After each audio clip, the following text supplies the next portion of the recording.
माझा आहे तो फक्त उपाधी नाही, आज्ञाला सोडून बाकीच्या सगळ्या वस्तू ज्या आहेत उपाधी, त्या उपाधीचा वीट आला असं तो कोणाला सांगतात. इकडे म्हणतात ना सर्वसंगी वीट आला वेगळा आवडशी, म्हणजे सगळ्या उपाधीचा वीट आलेला फक्त देवातून शिकता आवडतोच पाहायचं काही. इथं सुद्धा सांगतात तुका म्हणे आता उपाधीच्या नावे वीट आला म्हणजे आपोआप नाही आला, मला देवाने वीट आणलाय आणि याला देवी वीट, देवाने वीट आणला म्हणजे देवाने कृपा केली तर संसाराचा वीट येत असतो, नाही तर संसाराचा वीट येतच नसतो. मेला तरी वीट येत नसतं, मरताना सुद्धा भेटत नाही. तो संसार गाणून मरत असतो, पुन्हा जन्माला येत असतो, पुन्हा संसार करण्यासाठी जन्माला येत असतो. भगवंताने जर कृपा केली तर कृपा केल्यानंतर संसाराचा जिवंत असताना वीट येत असतो. वीट जरा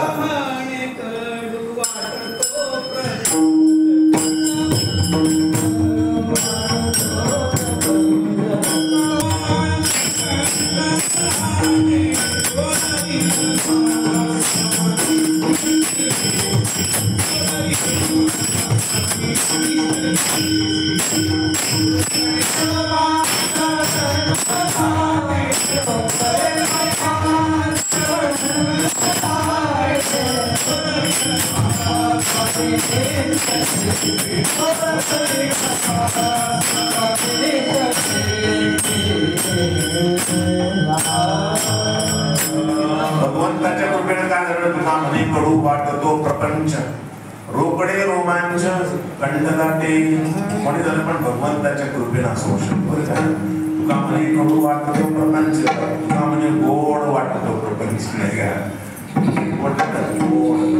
लांब तसं म्हणे गोड वाटतो प्रपंच, कडू नाही. आणि इथं मात्र भगवंताची जर कृपा झाली तर मग तुका म्हणे कडू वाटतो प्रपंच, रोकडे रोमांच दाटे. रोमांच येतात भगवंताचं नाम घेत असताना. कंठी प्रेम दाटे नयनी नरुणे हृदय प्रगटे रामरूप. अशा प्रकारच्या भगवंतानं कृपा केली तर, भगवंत केव्हा कृपा करतील जर आपण भगवंताचं नाम जीवन बनवलं तर. आपण भगवंताच्या नामाला जीवन बनवायला पाहिजे, नामाविना आपण जगूच शकत नाही. अशा प्रकारच्या अवस्था झाली पाहिजे. जसं प्रल्हाद महाराजांची झाली नाही, त्यांच्या वडिलांना त्याला सांगितलं खबरदार प्रल्हाद, तर नाव घेत असताना तुझा जीव घेईल, म्हणजे जीव घेतलाच परवडेल, मी नामाशिवाय राहूच शकत नाही बाबा, मग तुम्ही जीवच घ्या, ते चांगलं राहील. मला मरणं पसंत आहे पण नाम सोडणं पसंत नाही, कारण मी राहूच शकत नाही त्या नामाशिवाय. मग तुम्ही मला मारूनच टाका, त्याच्यापेक्षा मला नाम सोडायला लावण्यापेक्षा मला मारूनच टाका, जीवन बनवलं नाही.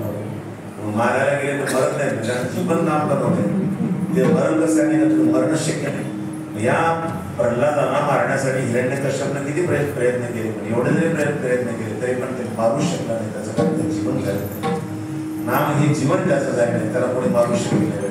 काय मारू शकत, काळ सुद्धा मारू शकत नाही, तर बाकी त्यांची काही नाही. सांगायचं तात्पर्य असे, म्हणून नाम हे जीवन झालं पाहिजे. अशा प्रकारचं जीवन नाम झाल्यामुळे उपाधीचा कंटाळा आलाय असं भगवान संत शिष्य का म्हणे आता उपाधीच्या नावे आणि देवी वीट मोज, देवाने मला त्याचा वीट आणला असं भगवान संत शिष्य गोपाल सांगतात. म्हणून आपल्याला सुद्धा असा वीट येईल, पण आपण भगवंताचं नाम घेत राहिलो पाहिजे.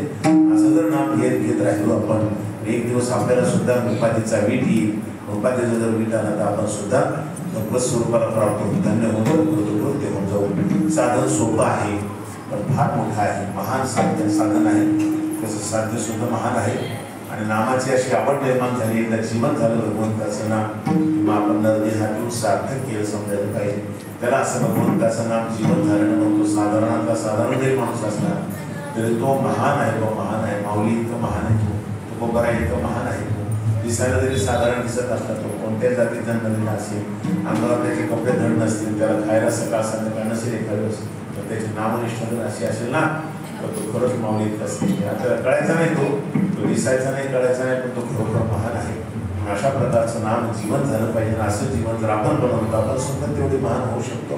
पण आपल्याला सुद्धा तेवढं महान व्हायचं आहे. अशा महान होण्यासाठी आपण नामाची निष्ठा अशी वाढवावी, नामनिष्ठा वाढत जावी, म्हणून नाम घेत राहिलं पाहिजे. आजच्या दिवशी पहिल्या दिवशी नामाचं चिंतन करायचं असतं, म्हणून आपण नामचिंतनासाठी हा भगवान संत शिष्य गोपाळांचा आपण धरतो. निष्ठेचा आपण त्यांची निष्ठा जी आहे ती दृढ निष्ठा भगवान संत शिष्य गोपाळांनी या भागातून व्यक्त केलेली आहे.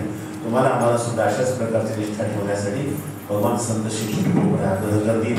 आपण कोणी असा जशी असो तशी नाही का, गरीब असा, श्रीमंत असा, लहान असा, मोठी असा, वयाने लहान असा वयाने मोठा असा जसे असाल तसे प्रत्येकाने मात्र नामनिष्ठा सांभाळावी. नाम आपल्या जीवनामध्ये जरूर असावं. रामकृष्ण हरी रामकृष्ण हरी म्हणाले पैसे लागत नाही, विठ्ठल विठ्ठल म्हणाले पैसे लागत नाही. थोडंसं म्हणत जा. म्हणलं तर तुमचंच माझ्या जोडीमध्ये काय ना, तुम्ही जर विठ्ठल विठ्ठल म्हणा तर माझ्या जोडीत येऊन पकडणार नाही, तुमची जोडी होऊन पकडणार. तुम्ही विठ्ठल विठ्ठल म्हणत जा. आपण आपलाच लाभ करून घ्यायचा. आपण संसार बंधन तोडावे की आपणच आपली सोडवण करून घ्यायची. आपल्याला दुसऱ्याचं कोणाचं काही नाही करतो. मार्ग दाखवत असतात साधू संत, आपण आपली सोडवण करून घ्यायची असते. मार्ग दाखवतात त्यांनी आपल्याला आपली सोडवण आपण करून घ्यावी. आपल्या जीवनाचं कल्याण करून घ्यावं. सगळ्याची सेवा आहे. त्यानंतर कोणी ब्रह्मांड नायक भगवान ज्ञानेश्वर बाबांच्या चरणी गुरुवर स्वामींच्या चरणी सेवा समर्पित करू. स्वामीकडे सांगितलेल्या शब्दांचं थोडंफार बदल झालं तर आपण तुमच्यावर समोर मांडण्याचा प्रयत्न केलेला आहे. झालेली अल्पशी सेवा इथेच थांबवतो. या सेवेमध्ये उपस्थित असणाऱ्या कार्तिक चैतन्य ज्यांचं उद्या कीर्तन आहे त्याही उपस्थित आहे. ज्यांची कथा इथे चालू आहे ते हरिभक्ती पारायण गणेश महाराज ज्यांनी आज त्यांच्या नावावर कथा केली तर चैतन्य महाराज सर्व इथे उपस्थित आहेत.